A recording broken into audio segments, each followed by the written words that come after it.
በዚህ ዓለም ላይ ያሉ ሪቸስት የሚባሉ ሰዎች የሚሮጡት ከገንዘብ ጀርባ አይደለም። ኦኬ እነሱ የሚፈልጉት አንተ በየቀኑ በነጻ ሳልፈ የምትሰጠውን አንድ ነገር ነው። ይህ ነገር ምን እንደሆነ አንዴ ካወቅከው በኋላ ስልክህን የምታይበት መንገድ ለዘላለም ይቀየራል። ስቴፕ ባይ ስቴፕ እንሂድ። በኢኮኖሚ ውስጥ ያለው አብዛኛው ገንዘብ ማለትም ባንክ አካውንት ውስጥ ያለው ዲጂታል ቁጥር የመጣው አንድ ሰው ብድር ስለወሰደ ብቻ ነው። ባንኮች የሚያበድሩት ያላቸውን ገንዘብ አይደለም። ብድር ሲሰጡ አዲስ ገንዘብ ክሬት ያደርጋሉ። ያንተ ገንዘብ ሊኖር የቻለው አንድ ሰው እዳ ለመክፈል ቃል ስለገባ ነው። ሁሉም ሰው በአንድ ጊዜ እዳው መክፈል ቢጀምር በገበያ ላይ ያለው የገንዘብ መጠን የመኒ ሰፕላዩ ይጠፋል፣ ሲስተሙ ይፈራረሳል። ሞደርን ባንኪንግ የሚሰራበት መንገድ ነው። የባንክ ኦፍ ኢንግላንድ 2014 በዚህ ጉዳይ ላይ ዝርዝር ጽሑፍ ወጥቷል። ነገሩን ከመሰረቱን ገንባ ውስጥ ሌት ሚ ሪቢልድ ዲስ ፍሮም ዘ ግራውንድ አፕ። ገንዘብ ሀብት አይደለም፣ ዌልዝ አይደለም። ገንዘብ የሀብት ይገባኛል ጥያቄ ነው፣ ክሌም ነው። 1 ሚሊዮን ብር ይዘህ ምንም ሪል የሆነ ነገር ላይኖር ይችላል። በሌላ በኩል ደግሞ መሬት ወይ ደግሞ እውቀት ወይ ደግሞ ጤና ዲፕ የሆነ ጥልቅ የሆነ ግንኙነት ኖሮ ባንክ ውስጥ ምንም ላይኖር ይችላል። አንደኛው ደረሰኝ ነው፣ ሁለተኛው ደግሞ እውነተኛው ነገር ነው። አታዳባልቃቸው። ገንዘብ ቫልዩ ወይ ደግሞ ዋጋም አይደለም። መኒ ኢዝ ናት ቫልዩ። ገንዘብ ቫልዩን መለኪያ ብቻ ነው። ኦኬ መኒ ሜዠርስ ቫልዩ። ልክ ኢንች ርቀት እንደሚለካው ግን ርቀት እንዳልሆነው፣ ልክ ዲግሪ ሙቀት እንደሚለካው ግን ራሱ ሙቀት እንዳልሆነው ገንዘብ ወደ ቫልዩ ይጠቁማል እንጂ ራሱ ቫልዩ አይደለም። and here's the one thing that changes everything። ገንዘብ ኃይል አይደለም። ገንዘብ ኢነርጂ አይደለም። ገንዘብ ለፈሰሰ ኃይል የተሰጠ ደረሰኝ ወይ ደግሞ ሪሲት ነው። መኒ is a receipt for energy already spent። ስትሰራ ሰዓትን ታቃጥላለህ፣ ትኩረትን ትሰጣለህ። አንተ ውድ ህይወት ወደ ውጤት ወደ አውትፑት ትቀይራለህ። ገንዘብ ደግሞ ይህ ሰው አስተዋጽኦ አድርጓል የሚል ምልክት ነው፣ ቶክን ነው። ነገር ግን ምልክቱ ቶክኑ እና አስተዋጽኦ አንድ አይደሉም። አሁን በጣም ኢንተረስቲንግ እየሆነ ይሄዳል። አዳምጡኝ። ባንክ ብድር ሲሰጥህ ካዝና አይከፍትም። የሌላን ሰው ቁጠባ ምናምን አይደለም የሚሰጥህ። አዲስ የባንክ ቁጥር ክሬት ያደርጋል። they create new የሆነ ባንክ ዲፖዚትስ፣ በቃ new numbers on the screen። ያ ገንዘብ የተፈጠረው አንተ ከፍላለሁ ብለህ ስለፈረምክ ብቻ ነው። አሁን ያንተን እውነተኛ ህይወት ሌበር ሰጥተህ ገብረህ ያን በሰከንድ ውስጥ የተፈጠረውን ገንዘብ ለማግኘት ትለፋለህ። ሞስት ስፔንደብል ዶላርስ፣ አብዛኛው ስፔንደብል ገንዘብ ባንክ ዲፖዚቶች ናቸው። እና እነኚህ ዲፖዚቶች ባንክ ኢሹ ሲያደርግ ሎን ይጨምራሉ እና ኮንትራክት ያደርጋል። ሎኖች ፔድ ዳውን ሲሆኑ ብድር ሲከፈል ኮንትራክት ያደርጋል። ሲስተሙ እዳን ዝም ብሎ አይፈቅድም። ኦኬ የሚንቀሳቀሰው ራሱ በእዳ ነው። ለአፍታ ይሄን በደንብ አሰላስሉት። አሁን ጠለቅ ብለን እንይ። የዚህ ሁሉ መሰረት ምንድን ነው? what's actually at the base of all this? ጊዜ እንጀምር። ጊዜ የማይተካ ብቸኛ ሀብት ነው። ልታመርተው ወይም ልትበደረው አትችልም። አንዴ ካለፈ አለቀ። ትኩረት ማለት ጊዜህን የምትመራበት መሪ ነው። ትኩረት በሄደበት ጊዜ ይከተላል። ጊዜ በሄደበት ህይወት ይፈሳል። ሌበር ወይ ደግሞ ጉልበት ማለት ትኩረትህ ወደ ስራ ሲቀየር ማለት ነው። ቫልዩ ወይ ደግሞ ዋጋ ማለት ያንተ ስራ ያንተ ሌበር ለሌሎች ሰዎች ጠቃሚ ሲሆን ነው። እርግጥ ነው እንደ ስካርስ ሪሶርስስ፣ እንደ ውስን ግብዓቶች፣ እንደ ቅንጅት፣ እንደ ኮኦርዲኔሽን፣ እንደ ሪስክ ቤሪንግ፣ እንደ አደጋን መጋፈጥ ምናምን ኔትወርክ ኢፌክትስ ምናምን ያሉ ነገሮች እሴትን ይጨምራሉ።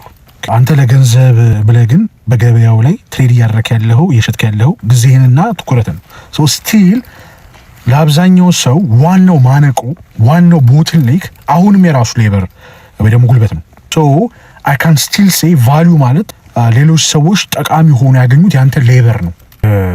ገንዘብ ወይ መኒ ያን ዋጋ ያን ቫልዩ ስላበረከት ከምታገኘው ቶክን ነው። እዳ ደግሞ የወደፊት ጉልበት ፊውቸር ሌበር ላይ ያለ ይገባኛል ጥያቄ ነው። ስትበደር ገንዘብ እየተበደርክ አይደለም፣ ከወደፊት ማንነት ጊዜን እየተበደርክ ነው። ስለዚህ ሰንሰለቱ ስታክ እንዲህ ነው። ታይም፣ አቴንሽን፣ ሌበር፣ ቫልዩ፣ መኒ፣ ዴት፣ ኮንትሮል። ከላይ ያሉት ሰዎች ጊዜያቸውን አይሸጡም። እነሱ የሌሎችን ሰዎች ጊዜ የሚወክሉ ቶክንስ ወይ ደግሞ ገንዘብ ወይም እዳ ይሰበስባሉ። ፎሎ ዘ ሎጂክ። ገንዘብ የጊዜ ክሌም ከሆነ ሲስተሙ የሚፈልገው ያንተን ብር አይደለም። ኦኬ ሲስተሙ የሚፈልገው ገንዘብ የሚወክለውን ነገር ነው።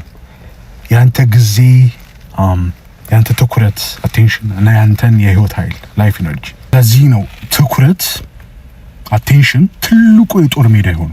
በ1971 ሄርበርት ሲሙን እንዲህ ብሎ ነበር፣ የመረጃ መብዛት የትኩረት ድህነትን ያመጣል። እያንዳንዱ አፕሊኬሽን፣ እያንዳንዱ አልጎሪዝም፣ እያንዳንዱ ዜና የሚፎካከሩት ለአንድ ነገር ብቻ ነው፣ ያንተን ትኩረት ለማግኘት። ምክንያቱም ያንተ ትኩረት ጊዜህን ይወስናል፣ ጊዜ ደግሞ ሁሉንም ነገር ያመርታል። አሁን ብዙ ሰው የማስተውለው ክፍል እዚህ ጋር ነው። ፍርሃት ትኩረትን በፍጥነት ይቆጣጠራል። ጭንቅላታችን ለአደጋ ቅድሚያ እንዲሰጥ ሆኖ ነው የተፈጠረው። ከዱር ውስጥ ድምፅ ስሰማ ትኩረት ስጥ የሚል የነርቭ ስርዓት ነርቭ ሲስተም ከጥቃት አድኖሃል። አንሴስተሮችን አድኗል። ዛሬ ግን ያ ፊቸር ሁልጊዜ እንዲቀሰቀስ የሚያደርግ ሲስተም ውስጥ ነው ያለ ነው። አደጋው አውሬ ላይሆን ይችላል። በአሁኑ ሰዓት ላይ አደጋው ዜናዎች ሊሆን ይችላል፣ ኖቲፊኬሽኖች ሊሆን ይችላል፣ የጭቅጭቅ ርዕሶች ሊሆን ይችላል። ተሴም የአእምሮን ክፍል ይህንን ፍርሃትን ቀድሞ እንዲመለከት የሚያደርገውን አፒል እያደረጉ በሶፋ ላይ በሰላም ተቀምጠ ነርቭ ግን እንደ አደጋ ጊዜ ይጨነቃል። ላይክ አደጋ ውስጥ እንዳለ ሰው ነው ፋንክሽን የሚያደርገው። ያ እያንዳንዱ መረበሽ ደግሞ ለሌላው ሰው ገቢ ነው፣ ሞኔታይዘብል ነው። ኤቭሪ አክቲቬሽን ኢዝ ሞኔታይዘብል። ያንተ ፍርሃት ለሼር ሆልደሮች ትርፍ ነው። አብዛኛው ሰው የማይረዳው ቢዝነስ ሞዴል ይሄ ነው። አክቲቬሽን መነሳሳት ትኩረትን ይፈጥራል። ትኩረት ተሳትፎን ኢንጌጅመንትን ይፈጥራል። ተሳትፎ መረጃን ዴታን ይፈጥራል። መረጃ ደግሞ ስለአንተ ባህሪ ትንበያ ፕሬዲክሽን ይሰጣል። ያ ትንበያ ደግሞ ይሸጣል። አክቲቬሽን ጀነሬትስ አቴንሽን፣ አቴንሽን ጀነሬትስ ኢንጌጅመንት፣ ኢንጌጅመንት ጀነሬትስ ዴታ፣ ዴታ ጀነሬትስ ፕሬዲክሽንስ አባውት ዩር ቢሄቪየር፣ ፕሬዲክሽንስ አር ሶልድ። ዳትስ ዘ ቢዝነስ ሞዴል። የተደበቀ አይደለም፣ ጀስት አድቨርታይዝ አልተደረገም እንጂ the system doesn't care መፍራትህን ወይ ደግሞ ሞቲቬትድ መሆንን። it only cares አንተ አክቲቬትድ መሆንን። ፍርሃት አንዱን ኢንዱስትሪ ይመገባል፣ ተስፋ ደግሞ ሌላውን ኢንዱስትሪ ይመገባል። both extract the same thing.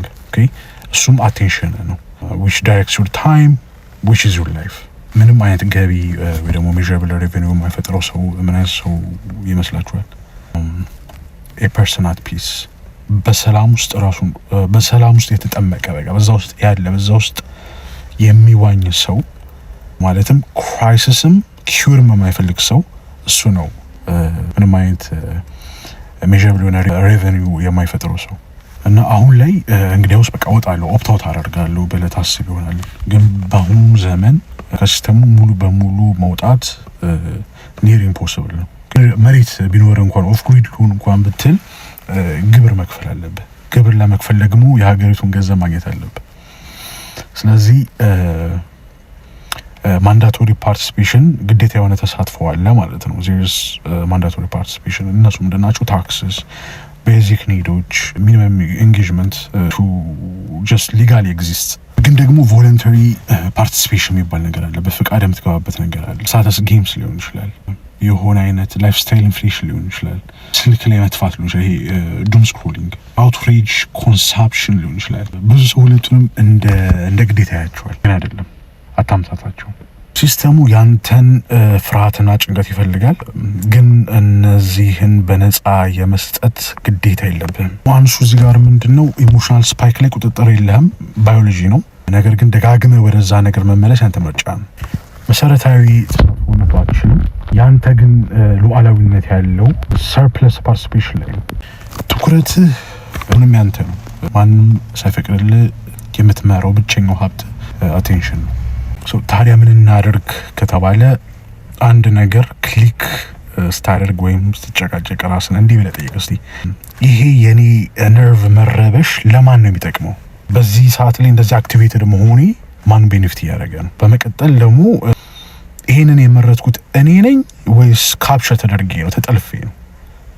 ካገለገለ ተጫወት፣ ፊውል ወይ በቃ ነዳጅ ብቻ ከሆንክ ግን ውጣ፣ ኤግዚት። ጨዋታው ከሲስተሙ ማምለጥ ሳይሆን የትኛው ጨዋታ እንደሚጠቅምህ እና የትኛው እንደሚበዘብዝ ማወቅ ነው።